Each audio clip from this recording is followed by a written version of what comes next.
Bismillahirrahmanirrahim. Assalamualaikum warahmatullahi wabarakatuh.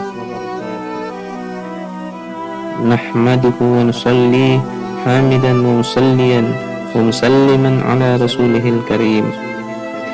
Rabbi shrah li sadri wa yassir li amri wahlul 'uqdatam min lisani yafqahu qawli. Kisah syahidnya Sayyidina Anas bin Nadar radhiyallahu anhu.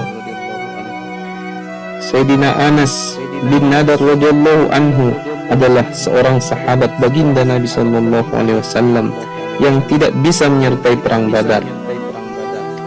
Ia sangat menyesal dan sering mencelah dirinya sendiri. Ini peperangan besar pertama dalam sejarah Islam dan kamu tidak bisa ikut. Keinginan dia adalah, jika ada peperangan lagi, aku akan berkorban habis-habisan sebagai tebusannya. Ternyata kesempatan itu datang pada perang Uhud. Ia turut serta sebagai pejuang yang gagah berani. Pada mulanya, kaum muslimin telah mendapat kemenangan dalam perang tersebut. Namun, karena suatu kekhilafan, kaum muslimin menderita kekalahan pada akhir perang. Kekhilafan itu bermula dari beberapa orang sahabat radhiyallahu anhum yang ditugaskan oleh baginda Nabi sallallahu alaihi wasallam untuk berjaga di suatu tempat yang khusus. Baginda Nabi sallallahu alaihi wasallam berpesan, "Sebelum ada perintah dari aku, jangan tinggalkan tempat ini. Musuh dapat menyerang dari sini." Ketika permulaan perang, kaum muslimin memperoleh kemenangan. Melihat orang-orang kafir melarikan diri, para sahabat radhiyallahu anhum yang ditugaskan menjaga tempat itu meninggalkan tempatnya. Mereka beranggapan bahwa peperangan telah selesai, sehingga orang-orang kafir harus dikejar dan harta rampasan dapat dikumpulkan. Sebenarnya pimpinan pasukan penjaga ini sudah melarang dan mengingatkan pesan baginda Nabi sallallahu alaihi wasallam, "Kalian jangan meninggalkan tempat ini." Akan tetapi mereka menduga perintah baginda Nabi sallallahu alaihi wasallam itu hanya berlaku ketika perang berlangsung. Oleh karena itu, mereka pun turun dari sana. Saat itulah pasukan kafir yang sedang melarikan diri melihat tempat itu telah kosong. Mereka segera kembali dan menyerang kaum muslimin dari arah sana.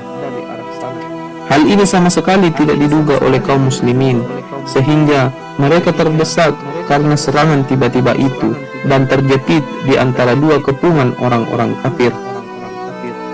Karena itulah mereka berhamburan ke sana kemari dalam keadaan panik. Sayyidina Anas bin Nadar radhiyallahu anhu melihat Sayyidina Sa'ad bin Mu'az radhiyallahu anhu datang dari arah depan.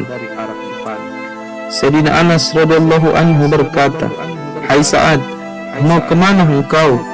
"Demi Allah, aku mencium harum surga datang dari arah Uhud." Setelah berkata demikian, ia mengacungkan pedang di tangannya dan merengsek ke tanah ke tengah kaum kafir. Dengan bertekad tidak akan kembali sebelum syahid. Selepas kesyahidannya, tubuhnya diperiksa sudah rusak. Terdapat lebih 80 luka akibat tebasan pedang dan panah di tubuhnya.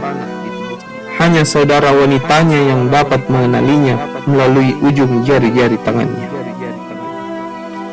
Faidah: orang yang ikhlas dan bersungguh-sungguh menunaikan perintah Allah Subhanahu wa taala, ketika di dunia pun Allah Subhanahu wa taala memberinya kesempatan untuk merasakan nikmatnya surga.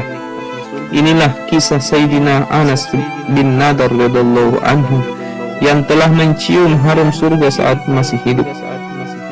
Jika keikhlasan sudah tertanam pada diri seseorang, nikmat surga pun akan dirasakan di dunia.